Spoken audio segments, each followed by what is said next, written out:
요즘 레이저 거리 측정기는 다 거기서 거기 아니야? 과연 그럴까? 골프 레이저 거리 측정기는 매년 다양한 제품들이 출시되고 있습니다. 제품의 외형과 렌즈의 배율, 거리 측정 디스플레이까지 비슷해서 어떤 제품이 좋은지 판단하기 쉽지 않은데요. 레이저 거리 측정기에서 꼭 따져봐야 할 요소들은 여러 가지가 있지만 크게 세 가지로 압축할 수 있습니다. 바로 측정거리와 속도, 디스플레이인데요. 이 항목들을 중심으로 보이스캐디와 부시넬, 파인캐디, 차시넬 등의 모델을 비교해 볼게요. 첫 번째 측정거리 범위입니다. 측정거리는 레이저 거리 측정기의 핵심 기능 중 제일 중요한 항목인데요. 레이저를 쏘아서 물체를 맞고 돌아온 시간을 가지고 거리를 계산하는 원리인데요. 레이저의 밀도와 출력 등이 강하면 더 먼 거리를, 약하면 가까운 거리 측정이 가능하다는 겁니다. 따라서 골프 라운딩에서 적정한 거리를 커버하고 배터리 소모가 적어서 오래 사용할 수 있다면 좋은 거리 측정기라고 말할 수 있는데요. 경험상 차시넬은 다른 모델과 달리 측정거리의 오차가 한 클럽 이상 나는 경우가 있어서 조금 아쉬운 경우들이 있었습니다. 개인적으로는 퍼팅 거리까지 참고할 수 있도록 최소 5m부터 최대 1000m 이상 커버가 가능한 모델이 좋습니다. 따라서 파7까지도 측정 가능한 부시넬, 파인캐디, 보이스캐디 그리고 차시넬 순으로 점수를 주고 싶습니다. 두 번째 렌즈 배율과 디스플레이 시인성 부분입니다. 대체적으로 거리 측정기는 6배율 렌즈를 사용합니다. 간단히 말하면 600m 앞에 있는 물체를 100m 앞에 있는 것처럼 가깝게 보여주는 건데요. 그렇다면 고배율일수록 더 좋은 거 아니야? 라고 반문할 수 있습니다. 그런데 배율이 높아질수록 렌즈가 흔들리기 쉽고 화면이 어두워지는 문제가 생기기 때문에 한정된 거리에 골프코스 특성상 6배율 렌즈를 대체적으로 많이 사용합니다.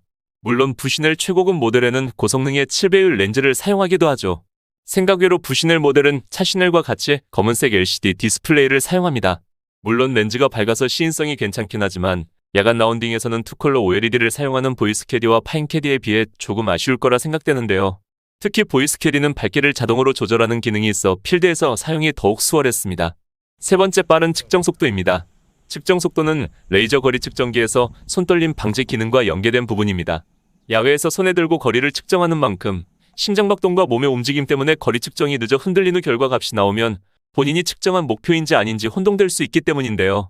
모든 제품들이 빠른 측정 속도를 가지고 있다고 어필하는 이유는 그만큼 레이저 거리 측정기의 핵심 기능이기 때문입니다. 사실 모든 기기가 레이저를 사용하는 만큼 빛의 속도는 같기 때문에 되돌아오는 레이저 반사를 감지하는 각 처리 장치의 성능에 따라 속도의 차이가 생긴다고 할 수 있죠. 특히 타 제품에 비해 차시넬은 미세하게 뒤늦게 측정되는 경우가 있어서 약간의 시간 동안 자세를 유지해야 하는 단점이 있긴 합니다. 제가 체험해본 각각의 거리 측정 속도는 거의 비슷했지만 체감상 부시넬과 보이스캐디는 같고 파인캐디, 차시넬 순이었습니다. 네 번째, 슬로프 모드입니다. 대부분 아마추어 골퍼들이 경사도를 고려하지 않는 논슬로프 모드는 적게 사용할 것으로 보이고요. 각 제품들의 알고리즘이 계산된 경사도 반영 거리에는 대부분 인정할 수 있는 범위에 있었고요. 각 기기마다 약간의 오차가 있었지만 차시넬을 제외하면 그리 큰 영향은 아닐 정도였습니다. 슬로프 모드 버튼에 대해 이야기하자면 파인캐디는 슬로프 모드 구성 버튼이 제품 상단에 있어서 측정 시 실수로 잘못 누르게 되는 경우가 있었습니다. 반면에 다른 제품들은 제품 왼쪽 편에 배치하여 실수를 방지하는 구성이 눈에 띄네요. 따라서 슬로프 모드 및 버튼 편의성은 부시넬과 보이스캐디가 같고 파인캐디, 차시넬 순으로 양호했습니다. 다섯 번째, 배터리와 부가 기능입니다. 레이저 거리 측정기는 전기를 사용하기 때문에 배터리가 필수인데요. 부시넬과 보이스캐디는 외장 CR2 배터리를 사용하는 반면 파인캐디와 차시넬은 내장 배터리를 사용합니다. 실사용에 큰 문제는 아니겠지만 내장 배터리 역시 소모품이기 때문에 언젠가 방전이 될 경우 교체가 쉽지는 않을 거라 생각됩니다. 물론 할 수 있지만 그때는 새로운 제품을 구매하지 않을까요? 따라서 건전지를 통한 배터리 교체가 더욱 나은 듯 싶습니다. 뿐만 아니라 부시넬과 보이스캐디는 제품 내부에 자석이 있어서 카트나 클럽에 부착하여 운반과 보관이 쉬웠습니다. 타 제품에 비해 스윙 시얼이 뒤편에 착용하는 부담을 줄어드는 장점이 있었죠. 마지막으로 제품 디자인과 수납 케이스. 대부분 거리 측정기가 남성 위주의 취향으로 제작되어 있기 때문에 어두운 색상으로 디자인되었는데요. 특히 부시넬은 프로의 성향에 맞는 그레이와 레드 색상으로 되어 있습니다. 차시넬 역시도 그레이와 블루 색상으로 디자인하여 부시넬 디자인의 대비를 이루고 있는 반면 파인캐디는 가죽 소재 질감의 흰색으로 구성해서 처음 봤을 때 상당히 신선했습니다. 그런데 보이스캐디를 보니 거리 측정기 디자인에 공을 들였다는 점이 느껴졌는데요.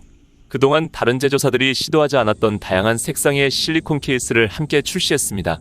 골프 연령대가 MZ세대까지 확대된 만큼 젊은 골퍼들에게 어필하기 위한 제작 의도가 엿보이는데요.